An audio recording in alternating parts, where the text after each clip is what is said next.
Então você é enfermeira? Sim. Sempre foi enfermeira? Sim. Eu imagino que muitos enfermeiros sejam homens. Muitos enfermeiros, você tem razão, são homens. Mas o número surpreendente de enfermeiras, talvez a maioria delas, na verdade, são mulheres. É mesmo? Ah, sim. Mas você deve sofrer muita pressão. Todos nós sofremos. Sim, homens e mulheres, muita pressão. E às vezes a pressão é tão intensa, que... mas esse jardim é tão bonito. Eu vejo da minha janela. Eu sempre vejo seus filhos gritando, berrando para cima e para baixo. Eu sempre penso quanto que é extraordinário ver um jardim como o seu, com crianças correndo para cima e para baixo, gritando, berrando. Bem aqui, no meio de uma cidade. Mas nosso jardim não é como todos os outros. Assim, eu quero dizer, com certeza a cidade está cheia de jardins desse tipo, né? Uma faixa de grama, nos cantos umas plantas que naturalmente ninguém sabe o nome. Olha, eu realmente não entendo o que você está querendo dizer. Claro, tem jardins parecidos, mas agora que eu estou no seu jardim, bem dentro do seu jardim, de fato eu estou aqui. De fato, eu estou aqui pisando nessa faixa de grama e eu me dou conta que o seu jardim é realmente único. Nós nos conhecemos, né? Eu já vi você em algum lugar. Foi por isso? Não, você estava procurando alguma coisa no freezer do supermercado? Se enfiando nos pacotes de legumes congelados, olhando pro brócolis, se enfiando lá. É você mesmo. Mas você estava de terno. Você devia estar voltando do trabalho. Sim. Fazendo compras no caminho de casa, vindo do trabalho. Sim. Também. Por quê? Tenho certeza que eu vi você. Você tem razão. Sim, numa janela? Você tem razão. E quando você abriu a porta, eu pensei, eu já vi esse rosto. No supermercado, algo assim. Ou numa janela, no andar superior, um pouco triste. Eu posso pegar seu casaco? O quê? Sou casaco? Não posso ficar, eu tô trabalhando. Mas eu realmente queria falar com a sua mulher. Tá bom, eu vou chamar. Quando o negócio já faz assim, me assusta. Nesse caso eu vou buscá-lo.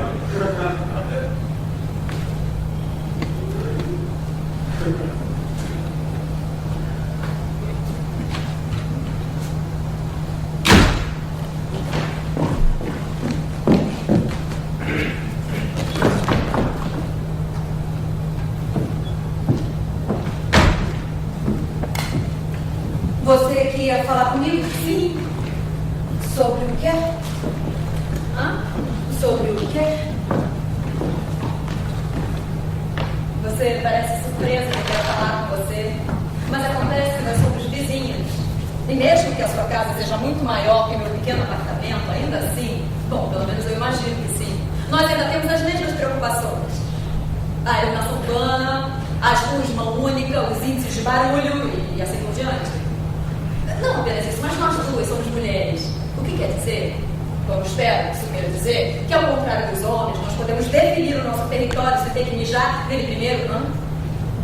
Eu conheço você? Eu sou a Jenny. Eu já disse quem eu sou. Nós somos vizinhas. Você provavelmente já me viu entrando no carro. Ou como seu marido ali já me viu tirando o uniforme de manhã, quando eu volto totalmente exausta do hospital, numa hora em que a maioria das pessoas está acordando e ouvindo rádio enquanto tomam café da manhã. Na verdade, eu poderia muito bem dormir ali mesmo. Mas o que eu prefiro fazer é me enroscar numa cadeira, com uma torrada bem gostosa, com um bom ovo, e ver um daqueles filmes preto e branco na TV. Hoje, por exemplo, passou aquele em que o Humphrey Bogart finge estar apaixonado pela Audrey Hepburn, mas no final ele acaba apaixonado por ele. Apaixonado mesmo, cavaleiro. Depois, bom, você já deve ter ouvido, eu gosto de tocar piano. Um pouco. Eu não toco mal, não. Quando eu era criança, eu levava a sério. E eu sempre me aqueço com escalas e essas coisas. Mas o engraçado é que, embora eu alcance todas as notas e eu entenda o quão intensamente o compositor deve ter imaginado a música, não tem vida no que eu toco. É emocionalmente morto. Porque, você Sabe quando o sol bate na tela da TV e a imagem desaparece, você só consegue ver a superfície da tela? É o que acontece quando eu toco. É duro, sem cor. Eu não estou dizendo que se você não quis tocar no dia de verão, quando eu deixo a minha janela aberta, você não pensaria, tá, interessante. Mas se você parasse e prestasse atenção, se você começasse a escutar mesmo, então a expressão do seu rosto iria mudar. Então sim, pode acreditar em mim, devolvo. A mesma expressão que eu vejo no rosto de um paciente quando conto para ele o tumor que ele tem nos pulmões, agora se expande para o cérebro. É uma espécie de endurecimento aqui em volta dos olhos. Porque, claro, uma vez que você chega a esse ponto, a morte, eu não tenho certeza que vocês dois sabem disso, é inevitável. Mas escuta, eu não vim aqui para falar sobre como eu toco piano. É, claro que não. Sim! Então por que? Sim! Vim! Por que eu vim? Exato. Pra falar comigo. Hã? Pra falar comigo, isso. Eu vou pegar o celular. Não! Fique longe. Como? Eu disse, fique longe de mim.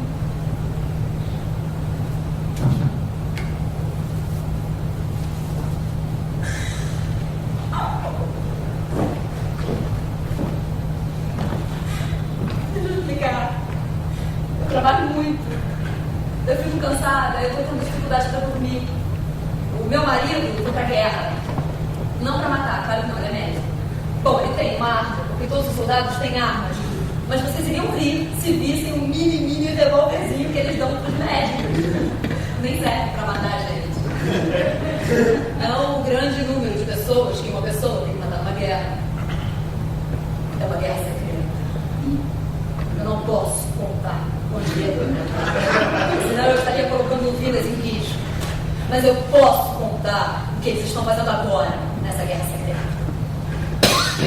Eles estão atacando uma cidade. Estão pulverizando essa cidade, na verdade. Sim, estão transformando essa cidade, as praças, as lojas, os centros de lazer, as escolas, estão transformando a coisa toda numa fina poeira cinza. Por quê? E eu dou a palavra do meu marido. Todas as pessoas dessa cidade têm que ser mortas. Não por ele, tá? Não, ele é médico. Mas mesmo assim, a cidade tem que ser pulverizada para que os meninos, os nossos meninos, possam entrar com segurança e matar as pessoas que sobraram. As pessoas, eu quero dizer, elas estão se agarrando à vida. Porque é impressionante como as pessoas conseguem se agarrar à vida. Eu sou enfermeira e eu vejo isso todo dia. Eu vejo as pessoas se agarrando à vida, quase todas. E a mesma coisa, segundo o meu marido, nessa cidade. Pessoas em toda sorte de lugar, improvável, se agarrando à vida. Então, os meninos têm que fazer é entrar e matar as pessoas que estão se agarrando à vida. E só para deixar as coisas claras, eles têm os cartões azuis. E nesses cartões está escrito: mate. Eu sei o que vocês estão pensando. Vocês estão pensando que deve ser fácil. Mas as pessoas que estão simplesmente se agarrando à vida. Qualquer idiota poderia fazer isso, vocês devem estar pensando. Vai ser o quê? Como? Dar uma olhada na casa antes de viajar, tirar as coisas da tomada. Mas não, não, por quê? Sabe? Eu vou falar do meu marido. As pessoas que estão se agarrando à vida são as mais perigosas de todas. Vamos dizer que você seja um dos meninos. Que você está patrulhando uma rua. Que você repara uma vala aberta. E essa vala leva a um esgoto. Aí você entra no esgoto. Você entra no esgoto porque você pensa: talvez haja vida nesse esgoto. Talvez tenha gente se agarrando a vida aqui. E sim, escuta. Barulhos.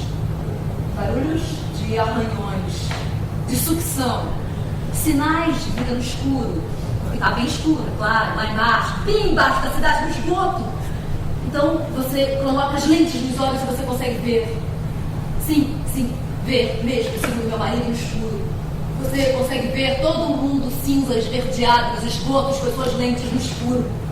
Sim. Olha, aqui estão os sinais. Aqui estão os sinais das pessoas que estão se agarrando à vida. Buracos, sangue, xícaras de café e o fedor, é claro, eu sou enfermeira, eu sinto esse fedor todo dia, o fedor específico que as pessoas têm quando elas estão se agarrando e se agarrando à vida. E lá estão eles. Subitamente, como se diz nos livros, lá estão eles. Uma mulher vertiginosa, um bebê vertiginoso no seio, lá no fim do esgoto, sugando. Esse foi o barulho que você ouviu, uma mulher dando de mamar. Então o menino pensa, caralho, eu não posso simplesmente, matar. Eu não posso matar uma mulher com um bebê no peito. Sua vaca, filha da puta. Já sei o que eu vou fazer. Eu vou pegar o meu cartão azul e eu vou checar as regras. Eu vou ver o que ele diz sobre isso, sobre mães e bebês nas regras. Então ele vai pegar o cartão azul para checar as regras. E aí, que esperam ali? Filhos da puta! Com raiva se agarrando a vida no esgoto. Terroristas! Com raiva e sem escrúpulos que não vão parar diante de nada para continuarem vivos. Usam a mãe e o seu bebê simplesmente para continuarem vivos. Um tijolo parte do crânio do soldado. E a última coisa que o bebê veio enquanto a mãe usa os dedos para tirar a sua boca do mamilo dela é uma faca de serra de cozinha. Eu dou a palavra do meu marido, uma pequena faca, com uma lâmina serrada impecável, é usada para arrancar o coração do soldado. Você entende? Você entende?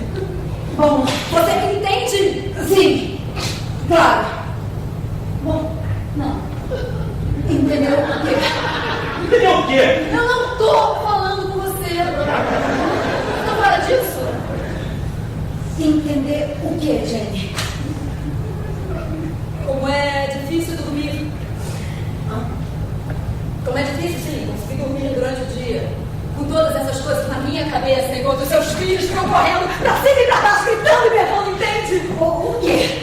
Você queria que eles ficassem trancados dentro de casa? Você faria isso?